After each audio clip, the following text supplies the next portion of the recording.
বিসমিল্লাহিররহমানিররহিম। আসসালামু আলাইকুম। Cook and clean with Nadia চ্যানেলে সবাইকে ওয়েলকাম করছি। আমি নাদিয়া। আশা করি সবাই ভালো আছেন। আমিও আপনাদের দোয়ায় আল্লাহর রহমতে ভালো আছি, আলহামদুলিল্লাহ।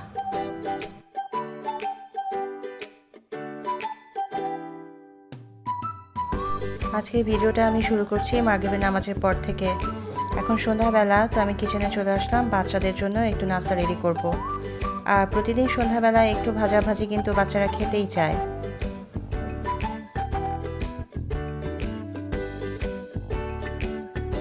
তো নাস্তার জন্য এখন কিছুটা ফ্রেঞ্চ ফ্রাই করে নিচ্ছি।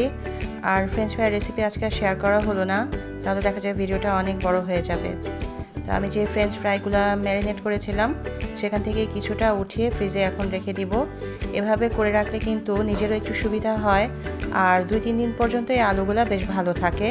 হয়তো দেখা যায় 2-1 দিন পর আবার বাচ্চাদেরকে ভেজে দেওয়া যায়, তাতে বিকেলের দিকে সময়টা বেশ অনেকটা হাতে পাওয়া যায়। আর এই ভ্যাপসা গরমে প্রত্যেক বেলায় বেলায় আগুনের কাছে না যাওয়াটাই ভালো। যার ঘরে কিচেন গ্যাজেটগুলো আছে, আমার মনে হয় এই গ্যাজেটগুলোকে কাজে লাগানোর উপযুক্ত সময় হলো এই গরমের মধ্যেই।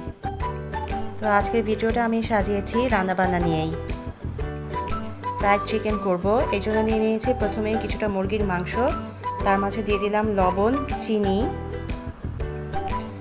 1 tablespoon soy sauce, 1 tablespoon tomato sauce,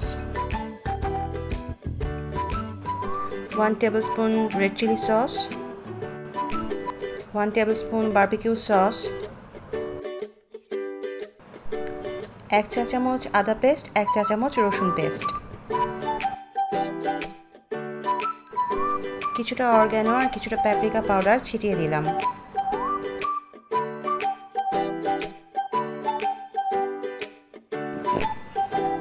দিলাম চিলি ফ্লেক্স আর দেব কিছুটা রেড চিলি পাউডার।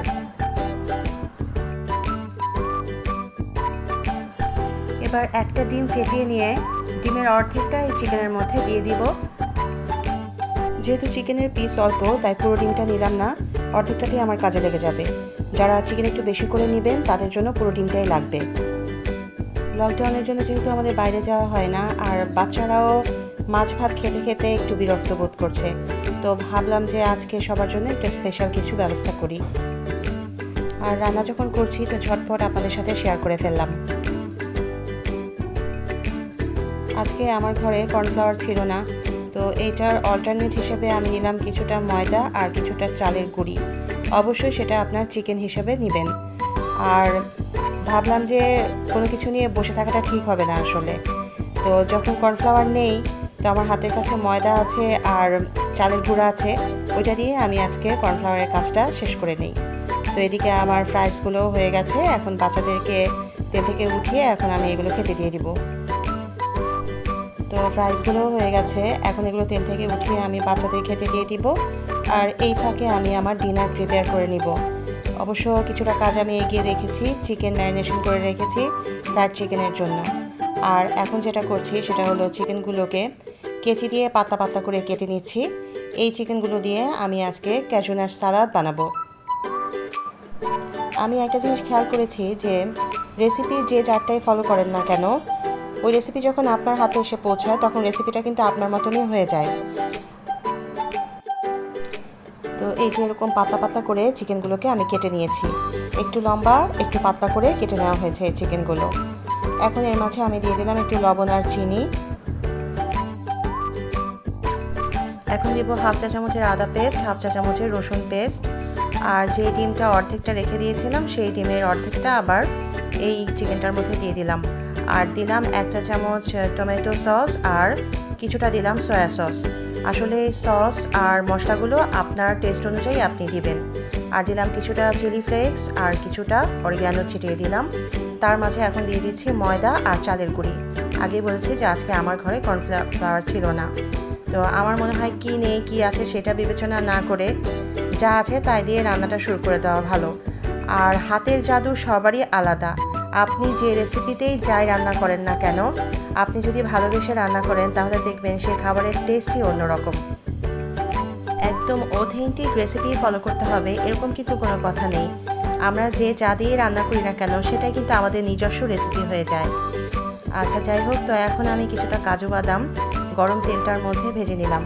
আর যখন এই কাজু বাদামটা আমরা ভাজবো তখন অবশ্যই খেয়াল রাখতে হবে যে একদম যেন পুড়ে না যায়। জাস্ট গরম তেলে কাজু বাদামটা দিয়ে সাথে সাথে উঠিয়ে নিলেই হবে, একটু ক্রিস্পি হওয়ার জন্যই, আর কিছু না। এখন যে চিকেনটা ম্যারিনেট করে রেখেছিলাম সেটা ওই গরম তেলেই ভেজে নিব।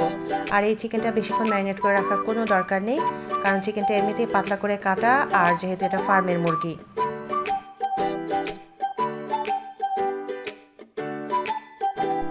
তেলটা যদি ভালো গরম থাকে তাহলে এই চিকেনটা ভাজতেও কিন্তু সময় লাগবে খুবই কম, 7 থেকে 8 মিনিট ভাজলেই হয়ে যাবে, বেশি ভাজারও সেরকম কোনো দরকার নেই।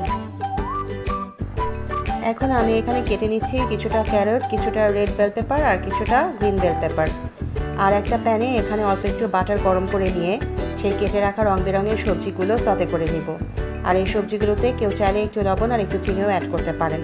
বেশিক্ষণ সতে করার দরকার নেই, অল্প কিছুক্ষণ সতে করলেই হয়ে যাবে।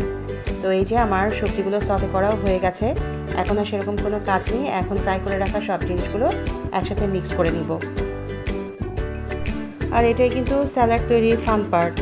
তো এর মাঝে এখন আমি নিয়ে নিচ্ছি হাফ চা চামচ গোলমরিচের গুঁড়া, আর দিয়ে দিচ্ছি হাফ চা চামচ চিলি ফ্লেক্স। এরপরে দিলাম 1 চা চামচ চিনি আর হাফ চা চামচ লবণ। আর তারপর দিলাম 1 teaspoon soy sauce, 1 teaspoon red chilli sauce, 1 teaspoon কাঁচামরিচের সস, 1 টিস্পুন তেঁতুলের সস, আর টমেটো সসও দিয়েছিলাম 1 টিস্পুন। আসলে যেহেতু আমার চিকেন ছিল এখানে 1 কাপ, এই জন্য আমি সেই চিকেন অনুপাতেই সব সস আর সব মশলাগুলো নিয়েছি। আপনাদের যাদের চিকেন একটু বেশি হবে তারা কিন্তু সেই অনুপাতেই সব সস আর মশলা নিয়ে নেবেন। তো সুন্দর স্যালাড আমার রেডি হয়ে গেল। এখন জাস্ট মিক্স করে নিচ্ছি, খুব সহজেই কিন্তু এই স্যালাডটা তৈরি হয়ে যায়। এটা খেতেও কিন্তু অনেক টেস্ট। আর এবার চিকেনগুলো যেগুলো ফ্রাইয়ের জন্য ম্যারিনেশন করে রেখেছিলাম ওগুলো এবার ফ্রাই করে নেওয়ার পালা। ফার্মের মুরগি বেশিক্ষণ ম্যারিনেট করে রাখার দরকার পড়ে না। তো এখন আমি এই চিকেনগুলোকে উল্টে পাল্টে সুন্দর করে ভেজে নিচ্ছি। দেখেন আমার চিকেনগুলো ভাজা হয়ে গেছে। এবার আমার ক্যাজুনাট স্যালাডটাকে এবার আমি ডিশ আউট করে নিব। দেখতেই সুন্দর লাগছে, খেতে তো অবশ্যই ভালো হয়েছিল। আর এই রান্নাটা না আমি ঈদের দিনও করেছিলাম, কিন্তু খুব খারাপ লাগছিল যে এই রেসিপিটা আমি আপনাদের সাথে সে সময় শেয়ার করতে পারিনি। তো আজকে করে নিলাম, আমি আশা করি কারো না কারো নিশ্চয়ই কাজে লাগবে। তো এখন এর উপরে আমি ছড়িয়ে দিলাম কিছুটা সাদা তিল। খেতে কিন্তু রেস্টুরেন্টের চাইতে একটুও কিছু কম হয়নি। আস্তে আস্তে সব কিছুই ডিশ আউট করে নিচ্ছি। এবার ফ্রাইড রাইস রান্না করার জন্য চলে আসলাম। তো ফ্রাইড রাইসের জন্য আমি রাইস কুকারটাই ব্যবহার করছি। আর রাইস কুকারে আমি কিছুটা তেল গরম করে নিয়ে এর মাঝে 2টা ডিম ফেটিয়ে ডিমের স্ক্রাম্বল করে নিলাম। এবার কিছুটা বাটার গরম করে তার মাঝে দিয়ে দিলাম একটা বড় পেঁয়াজের কুচি। তো বাটারের মাঝে এখন পেঁয়াজের কুচিটা আমি ভালো করে একটু ভাজা ভাজা করে নিব। খুব বেশি ব্রাউন করে ভাজার দরকার নাই, একটু নরম হয়ে গেলেই চলবে।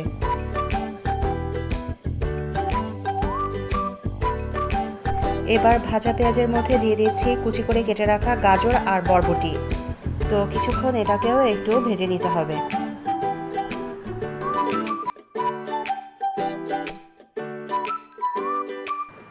আমি 2 কাপ পোলার চালের ভাত আগে থেকে রান্না করে রেখেছিলাম। এখন সবজি ভাজিটার মধ্যে এই পোলার চালের ভাতটাও দিয়ে দিচ্ছি। আর এটাই হচ্ছে ফ্রাইড রাইসের মেন ইনগ্রেডিয়েন্ট। এখন ভালো করে সবজির সাথে মিলিয়ে নাড়াচাড়া করে নিয়ে যেই ডিমটা স্ক্রাম্বল করে রেখেছিলাম ওই ডিমটাও এর মাঝে মিশিয়ে দিব। সব উপকরণ একসাথে মিশিয়ে খুব ভালো করে ফ্রাই করে নিতে হবে। আর এখন ফ্রাইড রাইসটার মধ্যে আমি দিয়ে দিলাম 1 চা চামচ পরিমাণ গোলমরিচের গুঁড়া আর অল্প একটু সয়া সস। যেহেতু আমি ভাতটা সিদ্ধ করেছিলাম লবণ দিয়ে, তো সয়া সসের পরিমাণটা একটু কমই দিলাম। আর এবার দিয়ে দিলাম 4-5টা কাঁচামরিচ।